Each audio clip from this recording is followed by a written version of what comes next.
अब कुछ की पॉइंट्स हैं, ये की पॉइंट बेहद जरूरी है, इनको पढ़ लेना, आपके एमसीक्यू के मार्क्स तो आ ही जाएंगे। क्या है की points? The probability of an event is always equal to greater than 0।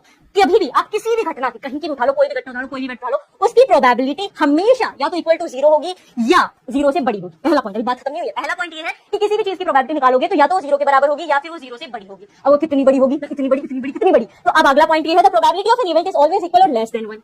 0 से बड़ी होगी लेकिन 1 से छोटी होगी या 1 के बराबर होगी। और उसी चीज को ये यहाँ पे दर्शाया गया है कि 0 से बड़ी होगी आपकी प्रोबेबिलिटी ऑफ इवेंट या फिर उसके बराबर होगी, और 1 से छोटी होगी या 1 के बराबर होगी। कभी भी प्रोबेबिलिटी 0 और 1 के अलावा कहीं नहीं जाती है। और इसी पॉइंट को दर्शाता है आपका अगला point, that probability of an event is never negative. अगर आपको एमसीक्यू में या मान लो बिना बैंक पे कुछ भी दे दिया जाता है और माइनस में अगर आपको प्रोबेबिलिटी दे दी जाए कि इस इवेंट की प्रोबेबिलिटी है -1.56, तो ऐसा हो ही नहीं सकता। प्रोबेबिलिटी कभी भी माइनस में नहीं होती है, 0 से छोटी नहीं होती, 0 से बड़ी होती है, लेकिन हाँ 1 से छोटी होती है, 1 से ज्यादा नहीं होगी। तो हमेशा प्रोबेबिलिटी 0 और 1 के बीच में ही रहती है, उसके अलावा कहीं नहीं जाती है। तो ये थे कुछ की पॉइंट्स जो आपको पता होने चाहिए। अब